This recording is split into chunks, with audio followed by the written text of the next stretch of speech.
Hey there, podcast peeps. Welcome to another episode of the Age Groupies Podcast, part of the United WeCast Network. I'm Lindsay Hiken, and along with my co-host Mike Ergo, I am here to talk to you about all things related to endurance sports from an amateur athlete perspective, about living that multi-sport lifestyle, and to share the other random thoughts that pop into our heads. You can follow the show on Instagram at Age Groupies, join our Age Groupies page on Facebook, and look us up by name, Lindsay Hiken and Mike Ergo on Strava. If you have any questions, comments, or topic ideas, feel free to email us at agegroupies@gmail.com. And if you enjoy the show, please leave a rating and review on iTunes or wherever you get your podcasts. So today is a no guest episode. It's just me and Mike chatting it up. In September, we both did sprint triathlon, not together, two separate races, but on the same weekend, and both sprints, and both got on the podium. It was super fun. And so we share our experience of doing sprints and why you should consider doing them, even if you are an experienced triathlete who's done longer distances like half Ironman and Ironman. Sprinting is a great way to give back to the triathlon community and participate, and also to have a really good time and get on the podium. So without further ado, here is our conversation about sprinting.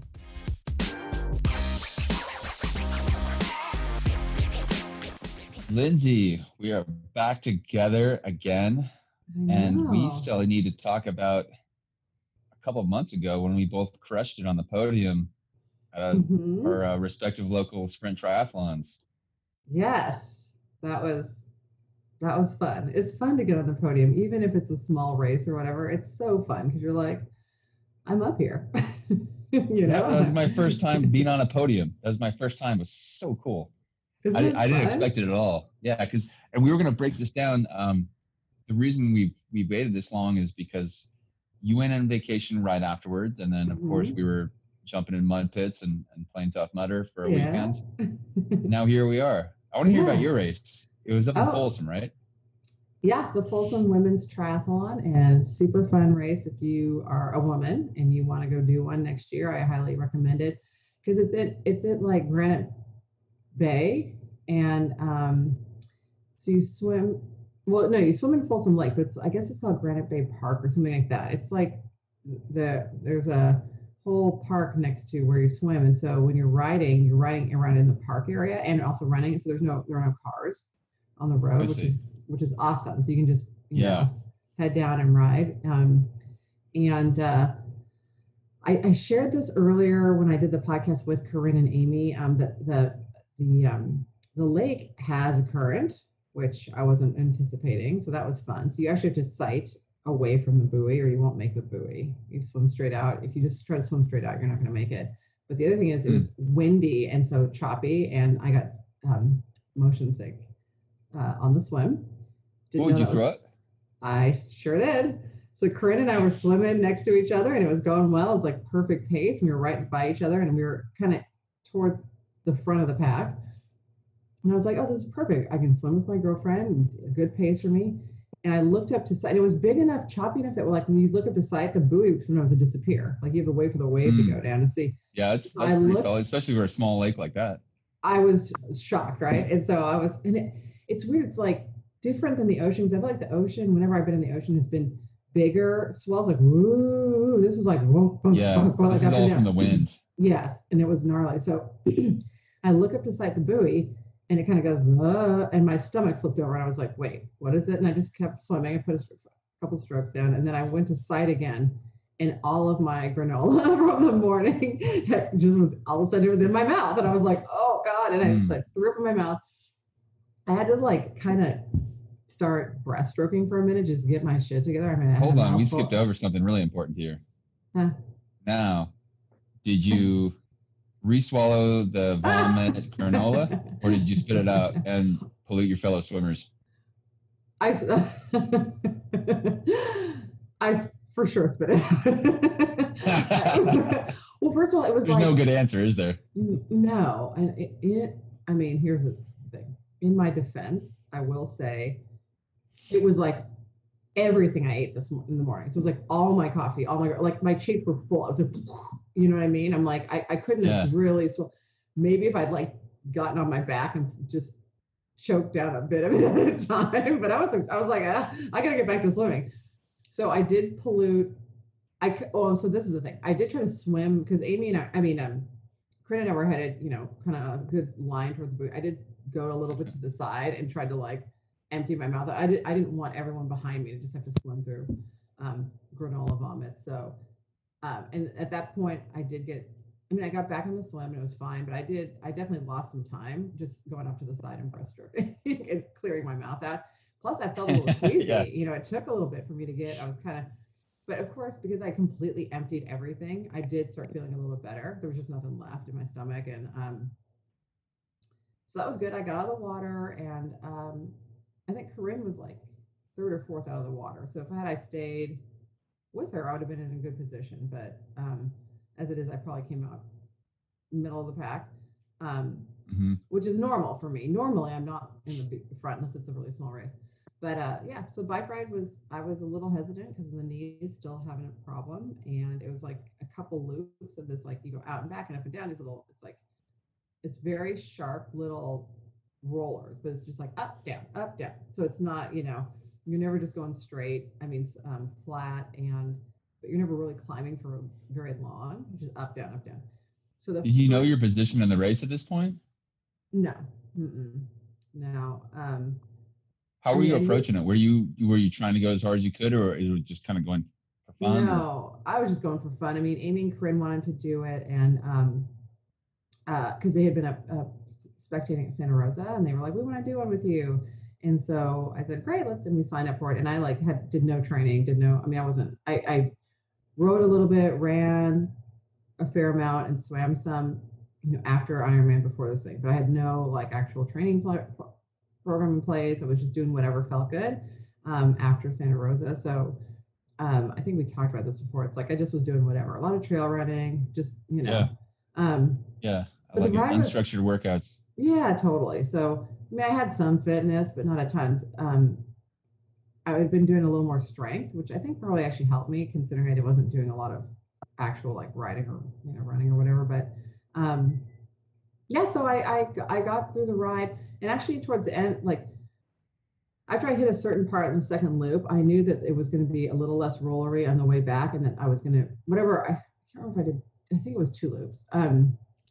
But on the way back, I realized, I actually, my knees don't hurt at all, and I feel pretty good. And so then I just threw the hammer down, because my big concern had been if I go too hard on these little rollers, that I'm going to mess my knees up and won't be able to run at all. So that was what, on the way back, I was like, I think I got it. And I just, went as hard as I could there. I didn't really, let me just say this. I was going a little slower for me on the bike, but not very many people were passing me. I wasn't falling back. I just wasn't gaining on people on the bike, basically. Yeah. And then I did, start pedaling way faster towards the end, and then got on the run, felt good. And so I just ran, steady as I could. And then coming back, it was a short run too, 3 miles or something like that. So on the way back, when I knew I had turned and I was just heading back, same deal. I just picked the pace up and felt good and came in second in my age group, and, was stoked about that. That's so cool. Yeah. When did you know you were second? Did it have a results list right there? Yeah. See? After the results came out. Yeah. We were just hanging out, waiting. They actually had pretty good food there. They had chicken and salad and stuff. It was so we're eating, and everyone kind of started gathering around the same, I think the results are out. And so and they were starting to announce, we're going to do the, we're going to do the whatever awards. And we went over and looked. And here's the thing. I don't wear my glasses because I wear progressives when I race, and I can see well enough not to straight up run into stuff, but I certainly couldn't read the results. So the girls had to look for me. So they looked under each other and they're like, "Oh my God, we got on the podium," because they're in a different age group than me. And then they look, I'm like, "Can you look at mine? Because I can't." And they're like, "You got second place." So it was fun. It was super fun. Wow. Were you totally surprised you got second? Yeah, because I was like, on the one hand, I know that I've podiumed before on smaller races. So Donner I have, Tahoe I have, when I'm doing smaller races. So I kind of was like, I thought if I was healthy, there was a possibility. Because in those other races on a podium, they are smaller, but I was healthy. So I was actually racing hard. this one, I just thought I'm not, but I had an okay swim, even though I threw up, and I had a decent ride. Like I said, no one was really passing me until the end. And then I did pass somebody when I picked up the pace, and then I had an okay run. I mean, definitely not as fast as I've put on other times, especially in sprints, but fast enough. So I thought if I was ahead enough coming out of the swim in my age group, I thought, well, I'll probably stay close to the podium because no one passed me. But but it's kind of hard to say because sometimes it's hard to tell who's in. Like, this is a small race. I mean, a lot of people had their numbers written on. I forgot to do body marking. There was no one saying body marking, and you had to go find them, and I didn't find them. Yeah. So like, not everyone was marked, so I couldn't really tell what was happening. so let's hear your story. So cool. First time on podium was amazing. Felt so cool. Ukiah sprint, and I signed up with my friend Lauren, who's Sarah's college roommate. Oh, okay. And we had a third person who was going to show up, and of course they dropped out. Anyways, This is Lauren's first triathlon ever, and she was a little nervous, as we all are coming in that first one. And I was just there. I was like, man, a sprint's going to be fun. It's going to be fun to be there with Lauren for her first try. I love seeing people do their first try. And I was like, it's just going to be, a fun race with no expectations, and it's going to be a short one. So I jumped in the water. I wonder how many people were there, maybe a couple hundred. So it was definitely one on the smaller side of things. Beautiful up in Ukiah, just beautiful. We swam in Lake Mendocino, and the water was great. It was in the 70s, so I didn't even bring a wetsuit. Oh, nice. And I could feel it, like, the feeling of swimming in open water without a wetsuit. So you actually got to do all of the swimming.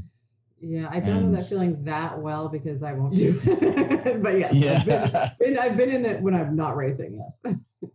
And it was more of the laziness of like, well, I won't have to bring it up there, and then I won't have to take it off. Yeah. And then I stopped a little ways through, and I checked out. I saw my friend Lauren on the swim because her wave was a couple before mine, and just said, "Hey, how you doing?" And she was kind of, I'd say a little nervous at the moment. So I said, hey, "You're doing fine. You're doing great." She got back, found her breath again, and then I said, she's like, "All right, go race. Just stop talking to me. Go race." I'm like, all right, I'll stop hanging out. And then I didn't know where I fit in. Like in my swim wave, I was like, I don't think I'm at the very front, but I know I'm not at the back. So, because it's spread out a bit. And then I came out of the water. Maybe there's one other person there. Really quick transit, probably the quickest transition, definitely, that I've ever had in my life, because no socks, no wetsuit, just, my shoes were on the bike already, so got on there and got up the hill. The roads were really nice. It was I think a 22. Have that right?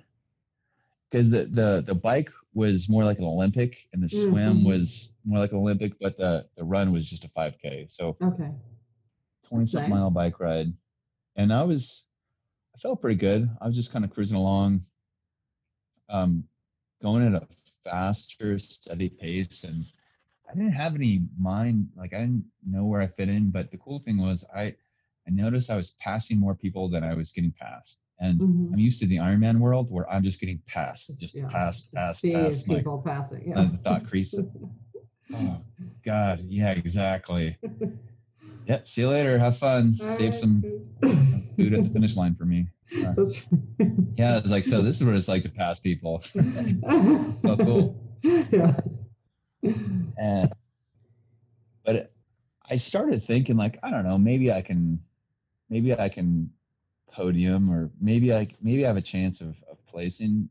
But then there's a couple guys in my age group who passed me towards the end of the bike, and they started making a lot of distance. So I was like, okay,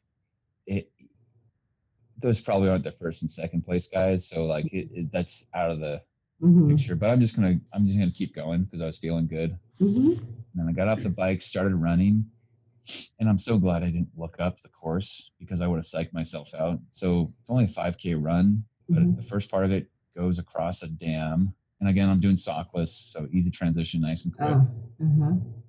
yeah, like the first one was like maybe 40 seconds, and the second transit T2 was maybe like a little over a minute. So awesome. For me, that's like lightning fast. Yeah, I'm slow as hell on those. Oh fuck! And those Ironman, I'm like 10-minute, like, you know. I was in the tent eating. I was like, yeah. So my coach is like, "What are you getting your nails done? What are these fucking 10-minute transitions?" I was like, first of all, pedicures next weekend. And second of all, I got stuff to do in there. I got stuff to do. There's activities. I want to meet people. Exactly. So you got up to the dam? Decent. Did you have to go up? Yeah, run across the dam. You go, so you go across the lake on the dam, and then I remember one of my friends saying, "Oh, there's a little uphill part of it," and he's like, "Yeah, I had to walk it," and so it was a steep grade. I don't know the angle, but it was not like even people who are running or kind of just jogging barely, like your legs are moving, but you're not moving fast. And so I probably walked about 15, 20 feet of it, and I was like, okay, I can go a little faster, and so at that point, I kind of hit like, okay, I'm locked into like a faster pace. I usually start slow and then just kind of like, okay, I can go a little faster.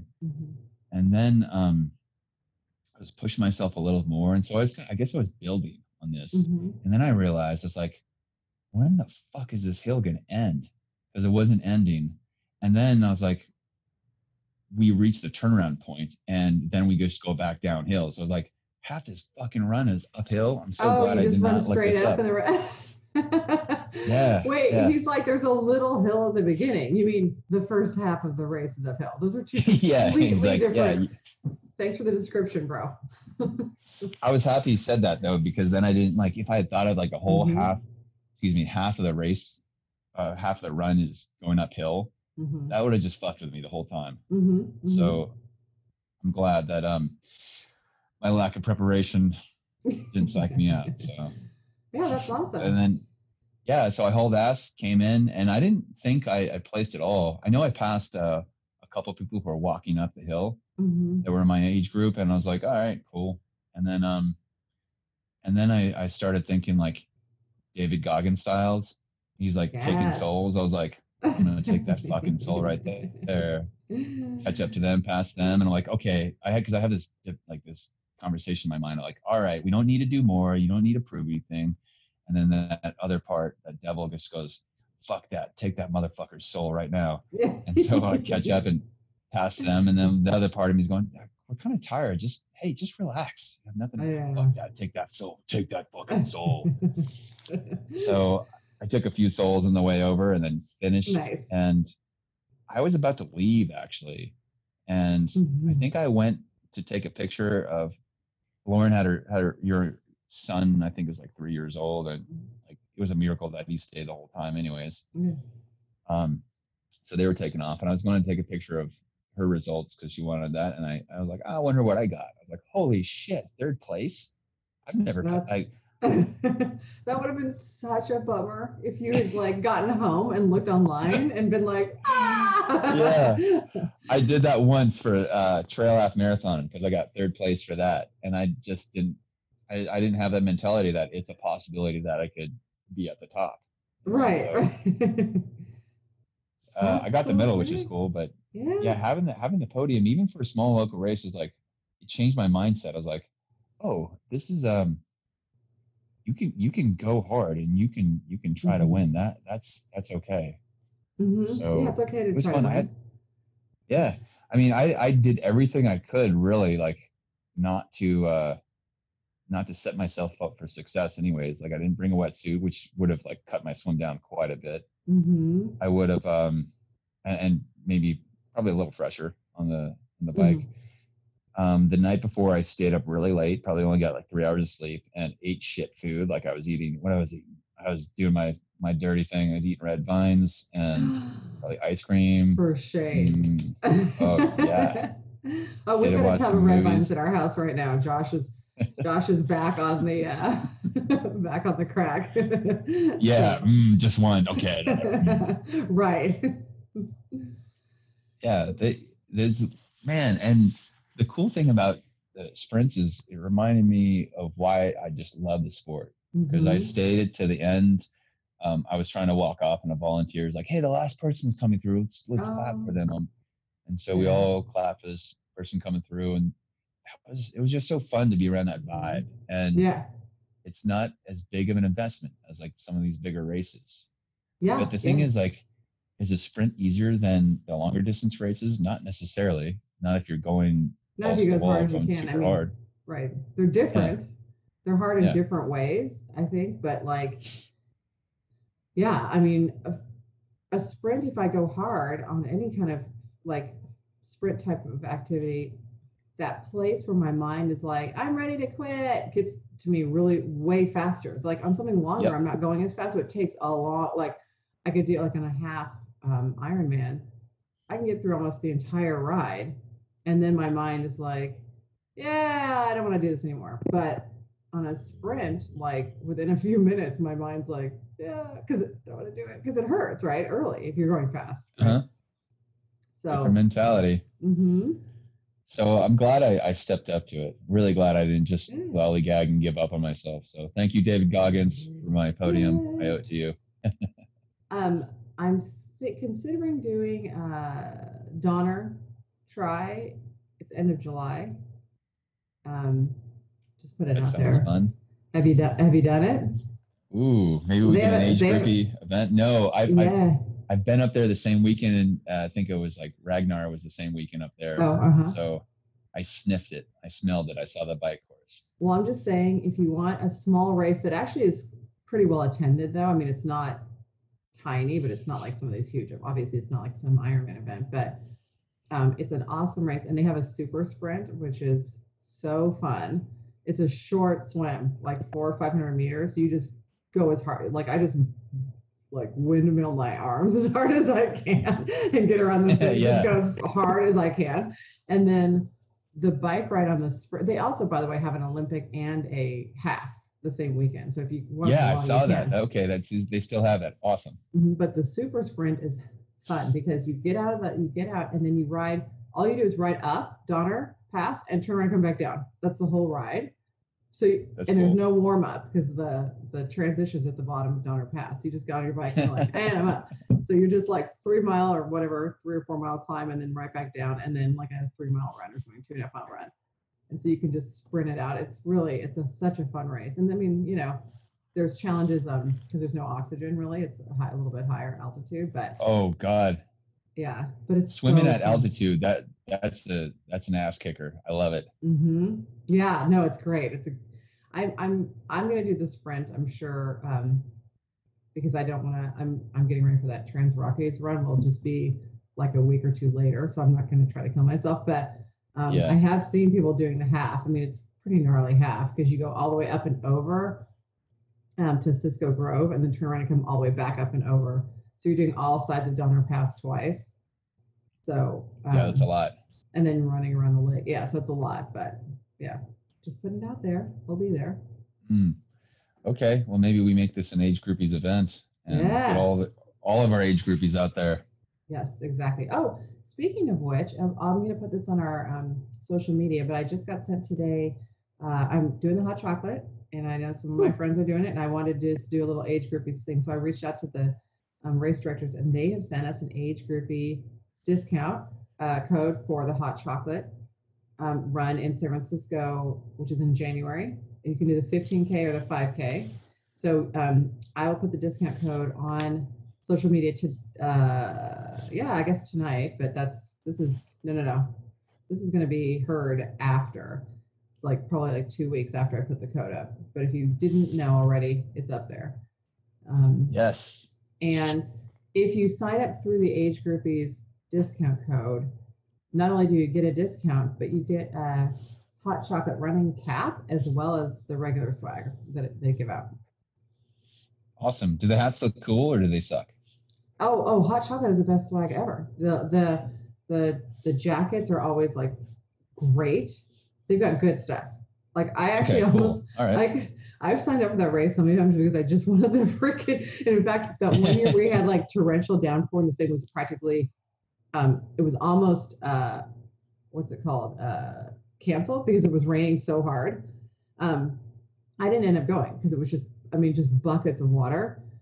but I went and picked up my jacket. Yeah, got the swag. I like it. I was like, because it was on Friday, like it was right before the race. I'm like, I know I will not be going to this race, but I am for sure going to get this jacket. So, yeah. That's awesome. I guess we just got to decide like what we want our team shirt to be. Are we going to have like we saw at Tough Mudder with like kittens shooting thunderbolts out of their eyes, yeah, or we should do what are we going to do? Laser cat Age Groupie shirt, or we'll talk about it. If any age groupies have ideas of good shirt design for doing events together, please let us know. Post on our social media or message us or whatever. Yeah, I like it. All right, sounds good. We got stuff to look forward to. Yeah, we do. Ooh, what's our advice? What's our tip for the week to the listeners for the week? Well, in light of our talking about sprint, I will say this, and actually a friend of mine from SVTC recently posted something to this effect on her Instagram, but we kind of discount the idea of doing a sprint. Like once you've done a few triathlons, you think, oh, sprints are only for newbies or whatever, or it doesn't mean anything. It's a shorter distance. Yeah, exactly, because of the short distance. And I'm going to encourage you guys when you're starting to look, because I know everyone's starting to look in 2020, what their race calendar is going to look like if they haven't already done it. I know some of us have already done a bunch of planning, but I'm going to encourage you to throw a sprint onto your calendar and just go enjoy it. Like Mike said, it doesn't have to be, have fun. Have this be just like a fun training day to get out there and participate in the triathlon community. And you may end up podiuming anyway. I'm not suggesting you shouldn't try your hardest, but I'm just saying, like, some of the focus that's required for you to get through a half Ironman or full distance Ironman, you have to take the sport pretty seriously to do those. This is like an opportunity for you to give yourself like just permission to have fun with the sport. Right. You're having fun. The legs are not as long. You can still do the same work you need to do in transition and practice those skills. Yeah. Same with your technique for all of them. Just less time investment, and it's fun. I like it. So don't be an Ironman snob. Do the shorter races for fun. Yeah, we have to support our community in order to continue to have it grow and thrive. I mean, it doesn't.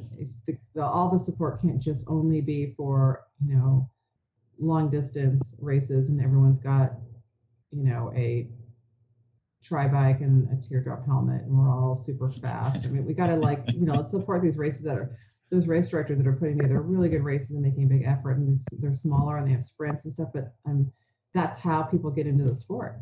And if people who are already in the sport don't support those races, they will shut them down, So how about this? I'll throw an additional challenge out there. Find a friend who's thought about these things, who might not think they can do it, and bring them along to it. Yeah. I mean, I don't know about you, but I remember that feeling of finishing my first race, and it was a sprint, and it was a little local sprint. And I mean, I was like, you just have that feeling like you're such a badass when you finish it. It's like this little sprint or whatever. It feels so cool. Yeah. Awesome. Oh my God. Yeah. You start to realize your potential. You're like, I can do these things. Oh, this is for me. It's not for other people. It's for me. Yeah. I can do stuff I didn't even think I could do. Like, what else is there out there that I could do that I didn't think I could do? I mean, so. Exactly. All right. I think we did it. Yeah, me too. So yeah, we're going to see each other. I think we have a new format emerging. It's not 100%, but we're going to do, some solo interviews with Mike, some solo interviews with Lindsay, and then some joint episodes together. I think that works good for our schedule. And so we're just trying different things. Yeah, I'm gonna throw this out there.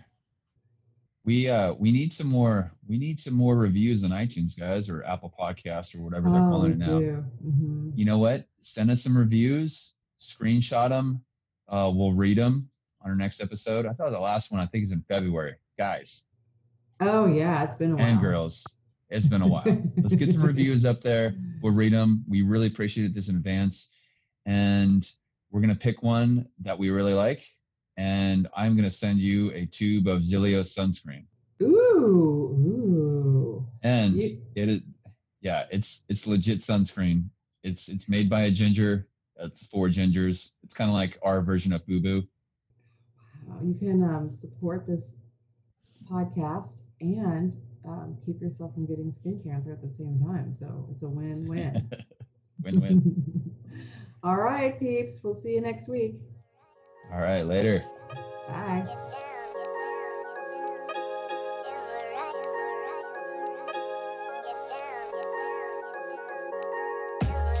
Alrighty, that concludes today's episode of the Age Groupies Podcast with me, Lindsay Hiken, and my co-host, Mike Ergo. We really hope you enjoyed it. You can follow the show on Instagram at Age Groupies, join our Age Groupies page on Facebook, and look us up by name, Lindsay Hiken and Mike Ergo on Strava. If you have questions, comments, or topic ideas, feel free to email us at agegroupies@gmail.com. If you enjoy the show, please leave a rating and review on iTunes or wherever you get your podcast, as this really helps us get more exposure while we try to grow this little venture. And of course, if you have friends you think might like the show, please be sure to share it with them. But for now, thanks for listening, and we will talk to you next week.